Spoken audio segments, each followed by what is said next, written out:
Hi everyone, this is Ilja from Game Changer Audio, and in this video we're going to go through all of the important hardware and setup details that will allow you to fully harness the power of the Auto series. We're going to take a closer look at all of the inputs and outputs and connectors and switches on the back panel. We're going to learn about signal tracking, what it is and how to use it and how to properly set it up for your pedal board. And I'm also going to show you a few valuable tips and tricks for working with the Auto Series pedal and for using it together with other gear.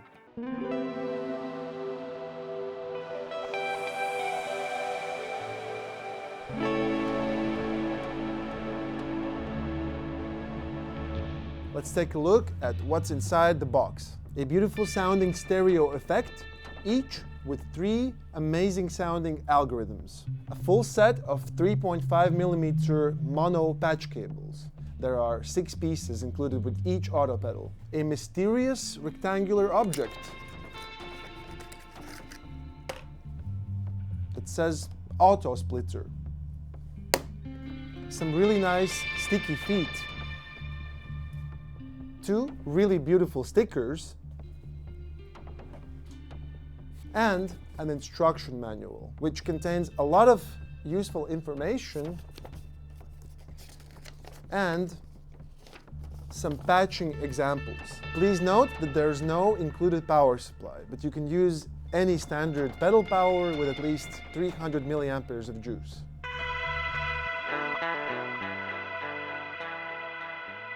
So right off the bat, if I open up this pack of cables, we have 4 short ones, 1 longer one, and 1 extra long cable. First of all, it's important to note that these are all standard 3.5mm mono jack cables. And this is the commonly used cable type for all Eurorack modular synthesizer systems. So you can feel absolutely free to use these patch cables for all of your modular adventures. Or if you ever lose or misplace these cables, then you can use any standard Eurorack patch cables that are widely available in all shapes, sizes and colors, pretty much in all music stores. Or, of course, you can order a spare set of Auto Series patch cables from our website, just to keep it classy. So like I said, you can use these cables any way you like, but here's the main idea. These 4 cables here, the shorter ones, they are the patch bay cables, and they are perfectly sized for creating short, compact connections within the patch bay of one pedal. So connecting like this, like that. I can even do some interesting connections that we'll talk about later. And because they're so short and compact, you can easily manage them, and you can pretty much leave them plugged in for transportation, because they're short enough so that they won't get tangled up and so on, and the pedal's shape is specifically designed in such a way so that this kind of recessed patch bay together with the knobs provides enough structural kind of protection so that even if you have some kind of item resting on the patch bay, or even if you step on it with your foot, the patch cable will most likely be decently protected. The worst thing that can happen is you will break it off or something. Well, in that case, you just replace the cable itself. The patch bay is quite sturdy. The medium length one is perfect for passing a signal from one auto pedal to the next auto pedal. One way to do it is like this, is sending a control voltage from one to create an automation in another, and we will cover that in a different video. Or for tracking purposes, so here. And this longer cable is there so that you can make sure to always be able to send a copy of your clean signal from the beginning of your chain using the auto splitter into the track input of the auto pedal. Let me explain.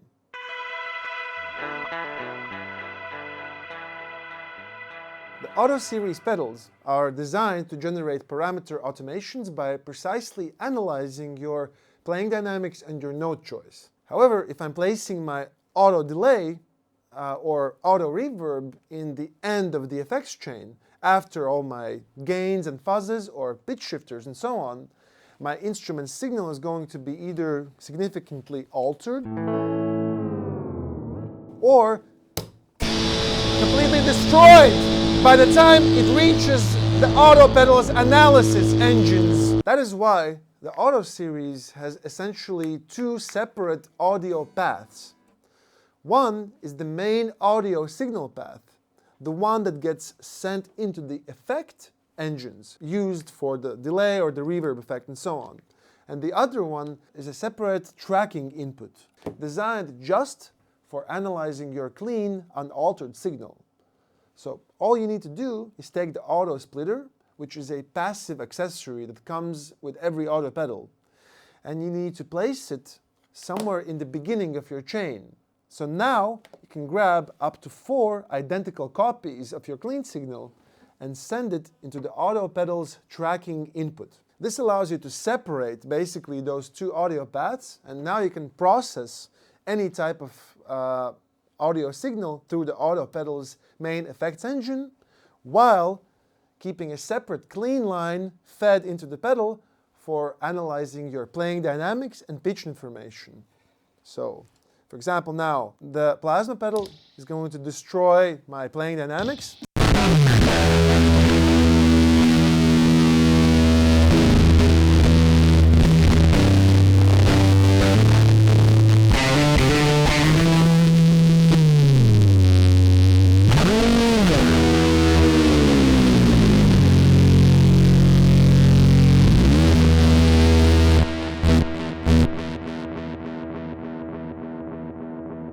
I can even turn the volume completely down on this plasma pedal, so there's no signal that's actually going to go into the delay's delay engine. However, all of my dynamics information and my pitch is still being received by the pedal because it's being sent from an earlier part in the effects chain. Of course, it's always up to you whether you want to send a completely clean signal into the tracker or not. For example, here in this setup, I've intentionally placed the splitter after the Bixby pedal so that we can use it to send some cool pitch drops into the auto delays pitch tracker. I'm going to calibrate this auto delays pitch tracker engine for the low E as the central note. And now, if I go lower than that, it's going to create control voltage that increases the amount of delays.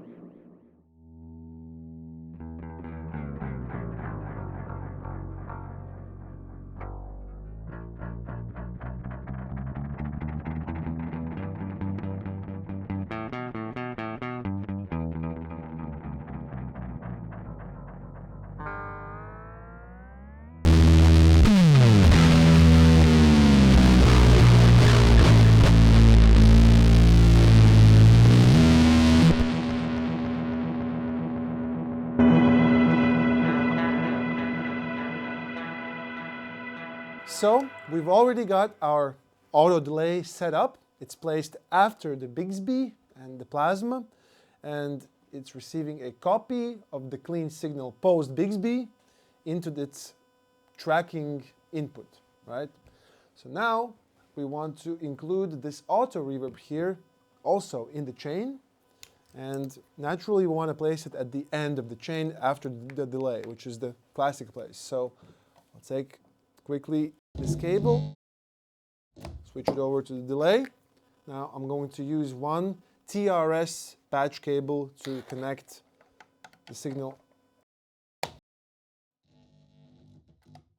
like this. So now in this case, even if we remove the plasma and the Bixby pedal out of the equation, like they're switched off, right? So they're not doing anything, we still want to ensure that the auto reverb is receiving a clean tracking signal that is not cluttered with all those delay repeats.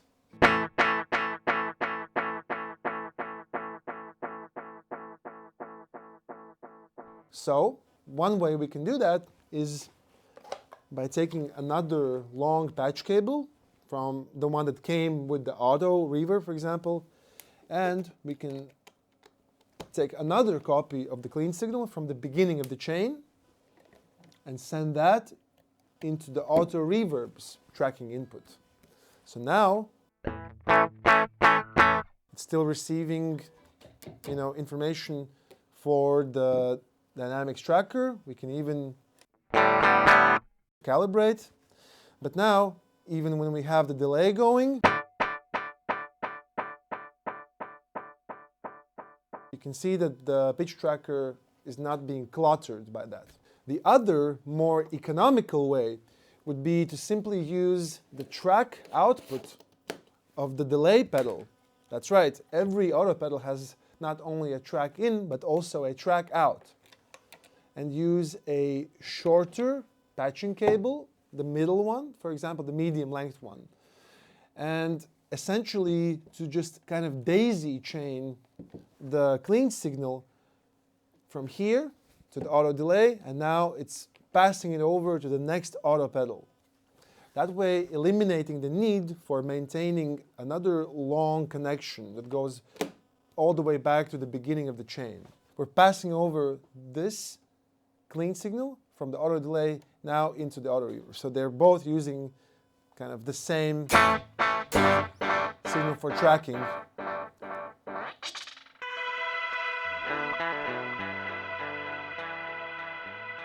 Now, if we want to add an auto chorus into the mix, let's say in front of the plasma pedal, which is the traditional placement for modulation effects, so something like this, we can sort of get rid of the auto splitter altogether, because we can now just use the track out from the auto chorus to pass along a copy of the signal into the auto delay, and then now it's daisy chained already into the auto reverb. So now we've placed the auto chorus kind of in the beginning of the chain, where it's still receiving a pretty clean signal if you don't count the Bixby.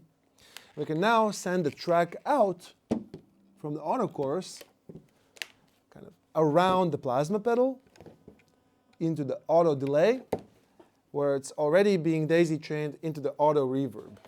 And now the splitter, we kind of don't need it, and we can use it for something else, which I'll show you later. So as you can see, there's a lot of different cool ways how to set things up. So this is where you get to feel like a crazy cable scientist.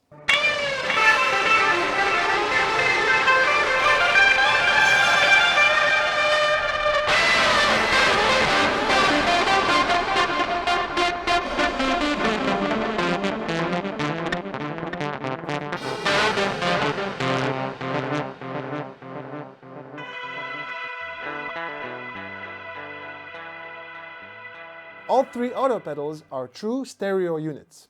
The delay and the reverb have an adjustable stereo spread switch on the front panel.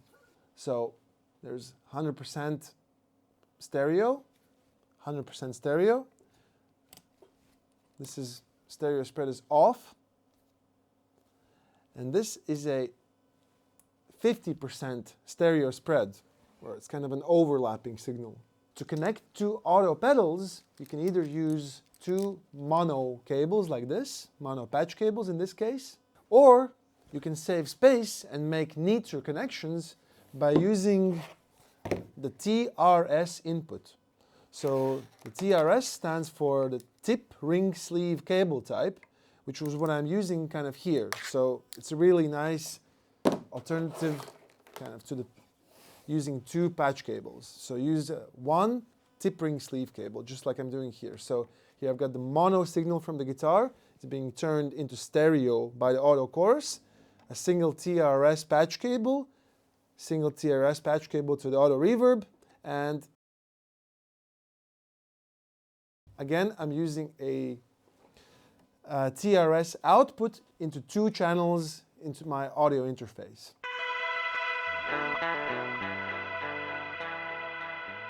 As you already saw earlier, the track in input accepts a mono 3.5mm jack input.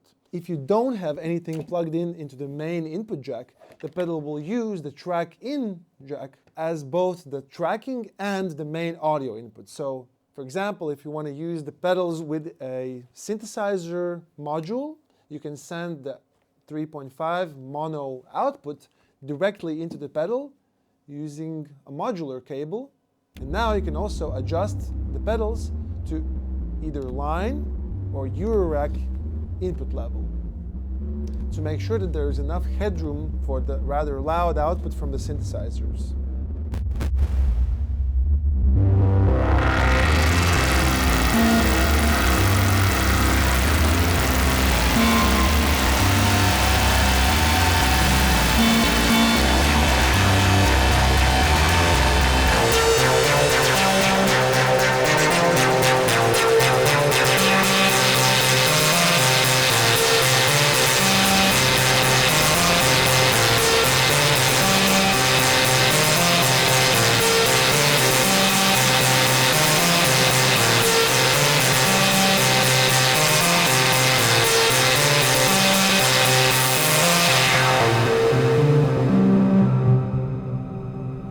Now again, if I plug something back into the main input, then it's going to kind of prioritize this input as our main input. So now,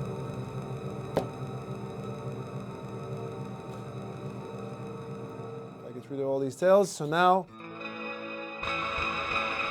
it's processing the guitar signal, but it's now acting all confused, probably because it's getting a very complicated signal tracking signal from the Plasma Voices output. You can also use all three headroom levels with your guitar as well, but then you will hear that the noise floor is also going to raise a little bit accordingly.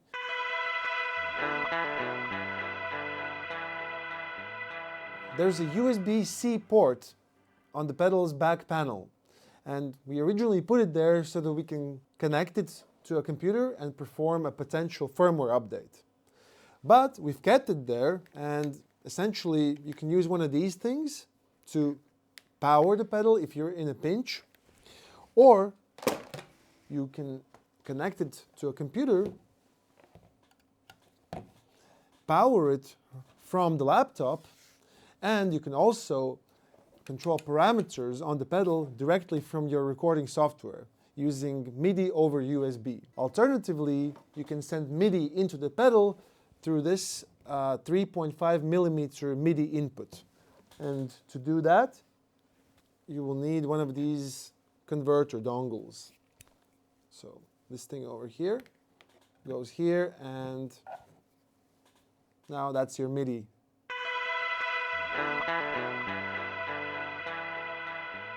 Both the auto reverb and the auto delay are digital time-based effects. And sometimes you really need to adjust what happens with the tails when you turn the effect off. So in this case, here's my delay. When the tails are off, then when I turn the pedal off, the sound disappears. So to adjust that, I can hold both foot switches, and now I can use this stereo spread switch and put it to the 100% position. Now I've got tails on.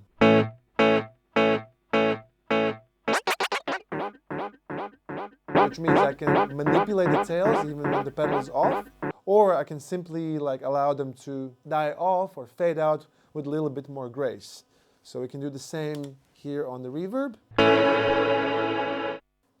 Tails are switched off. Now let's put that stereo spread switch to 100, and now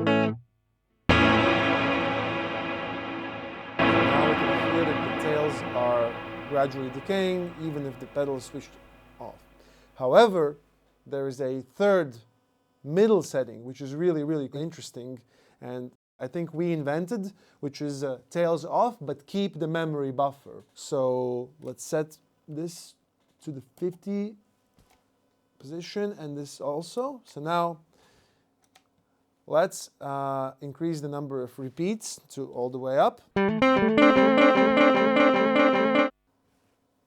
Tails off, but it doesn't erase the memory buffer. And you can do all kinds of cool stuff with that. change things.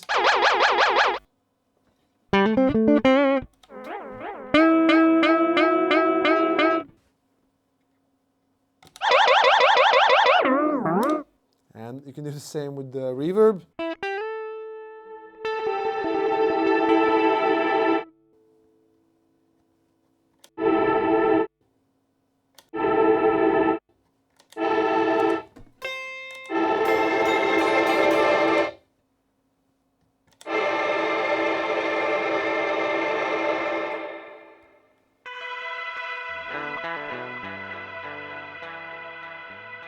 Each auto pedal has a secret hold foot switch move. On the auto delay and on the auto chorus, you can see it says it's called track tempo. So essentially it's a variation on the classic tap tempo function, but here instead of tapping something in, it's using its signal analysis capabilities to basically derive the tempo of the time parameter for the auto delay or for the auto chorus's rate based on your strumming pattern. So let me just show you that on the auto delay. So this is our delay time, something fast, for example, like a slapback, and now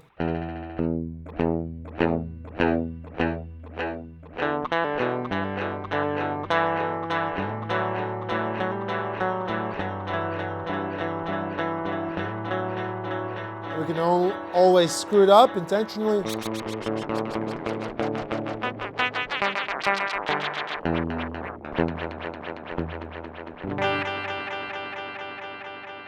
So that's something really cool, and you can play around with that, and the same kind of applies for the auto chorus. So let's set it into some kind of chorusy mode. You can see it's pretty slow, and now if we hold these foot switches and go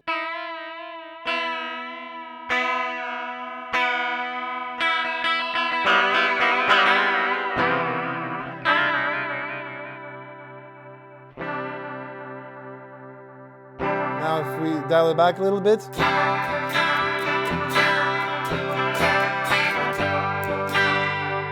this to match it up with our strumming pattern, essentially. And for the auto reverb, doing the both foot switch on hold will create a infinite reverb swell, which sounds different based on which algorithm you have or what kind of settings you have, and of course what kind of notes you're feeding into it.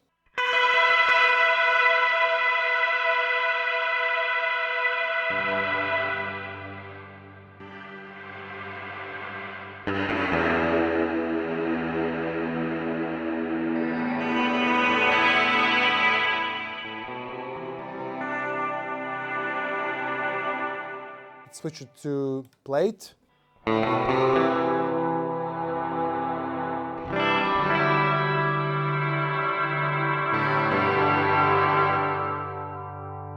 So this is usually easier to do with your foot, just stepping on two switches and holding them.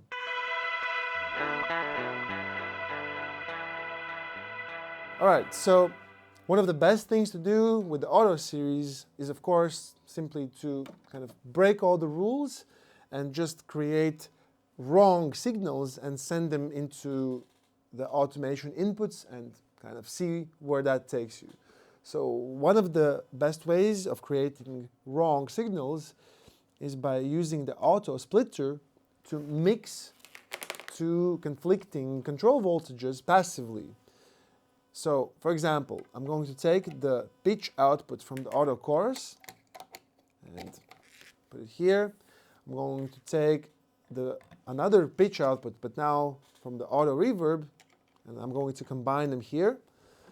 Let's switch on automation on both of these pedals, and let's calibrate the auto reverb for the E note.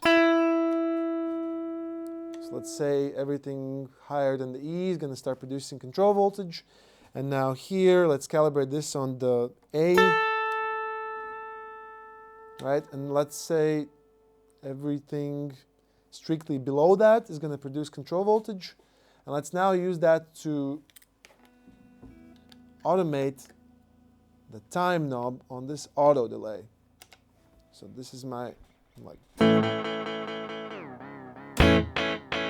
Basic delay. Let's switch on the automation foot switch here so it receives the control voltage. And now let's see what happens when we play between that E and A note.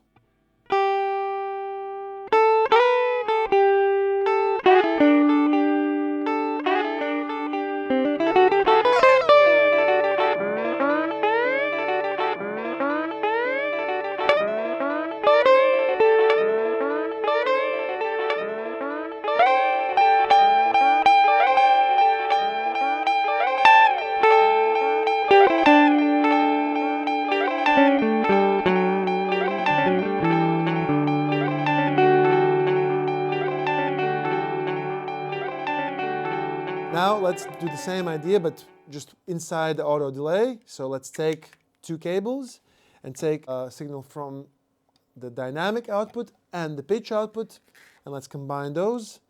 And let's again send that into the time parameter.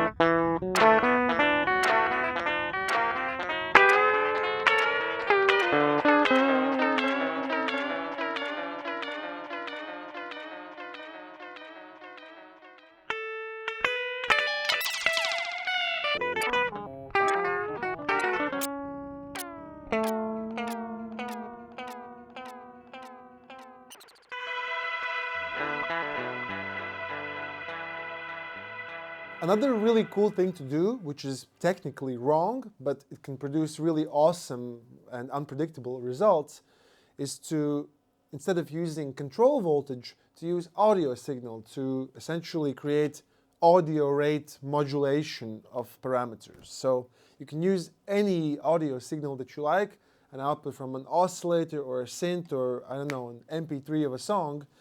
But in this case, we're going to be kind of hacking the system by using the track output to modulate parameters with the same guitar input. Let's see what happens.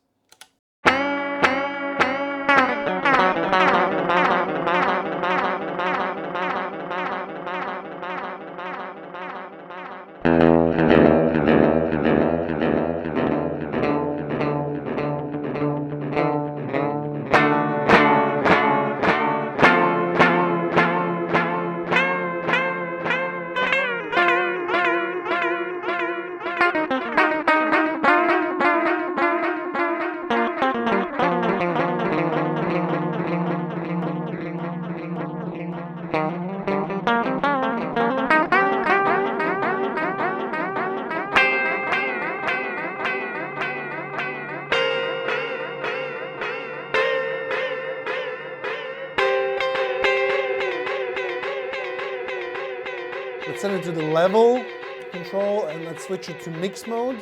So I guess no delays until I strum the strings really hard.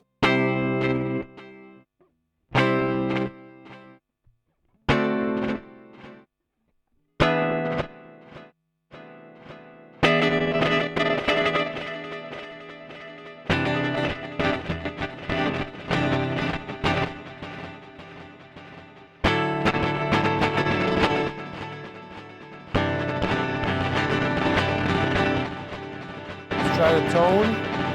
Let's turn it downwards. Let's just have a.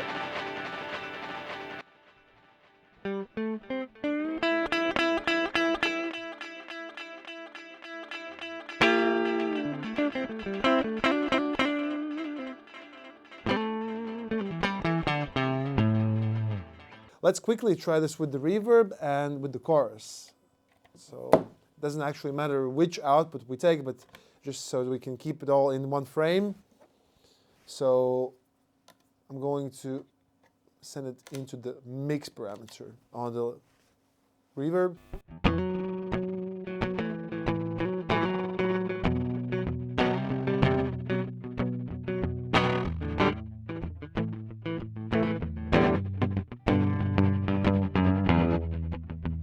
Switch it to input mode.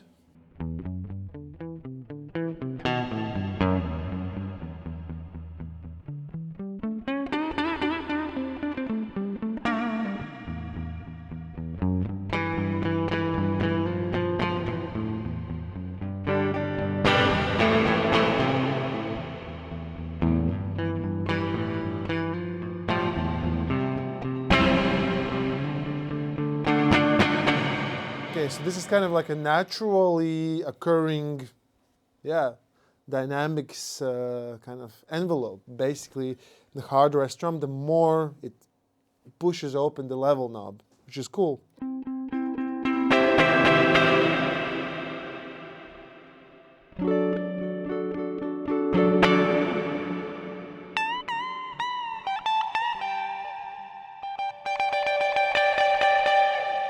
Okay, let's try the decay parameter. Let's try making the decay really short with the audio signal. Okay, so open this up. So now we have like long decays by default. Okay. Looks like it's really attenuating that downwards. Let's see if the relationship is flipped. So by default, we're supposed to have like short decays, like this, but we're pushing the audio signal back into it, so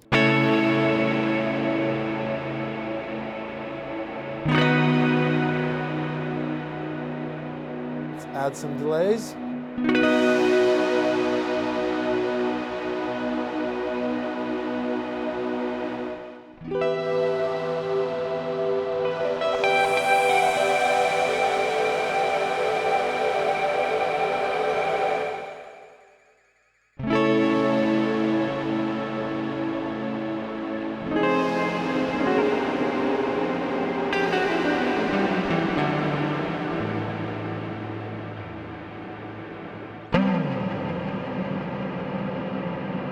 Let's try doing that with the filter. So we've got, get rid of the delays. So we have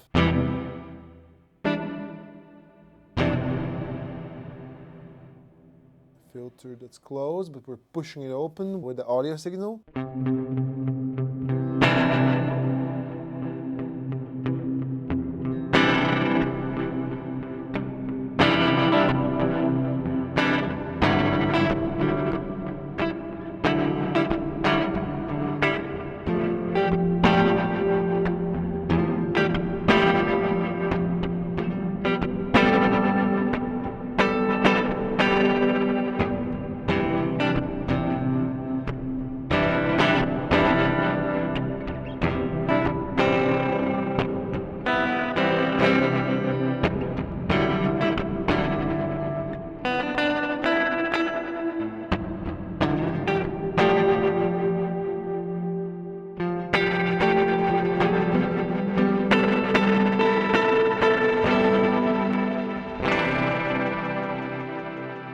All right, let's see if we can create something with the chorus. Do the same thing, so we're all in one frame, but it can be any signal. So let's start off with just a flanger that's really, really slow. Something like this. Let's automate the rate. Let's push it towards the fastest possible side with the audio signal from the same guitar. Switch on automation.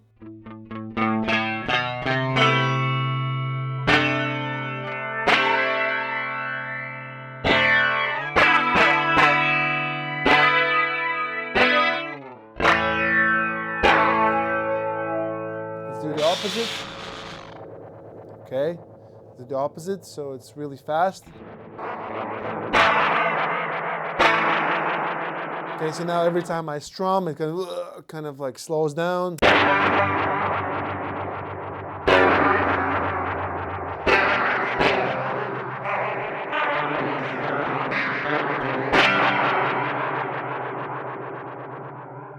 Let's do that with the feedback control. Let's kind of try and increase that with the audio.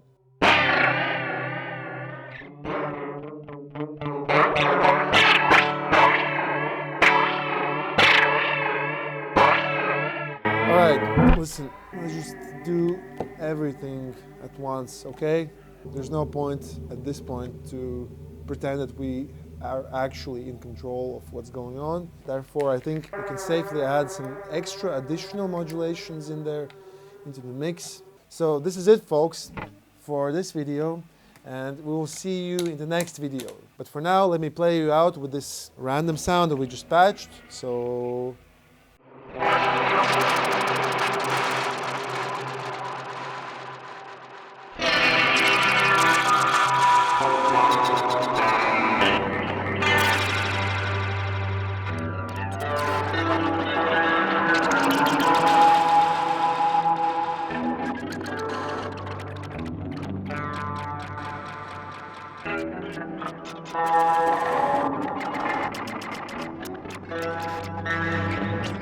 Thank you.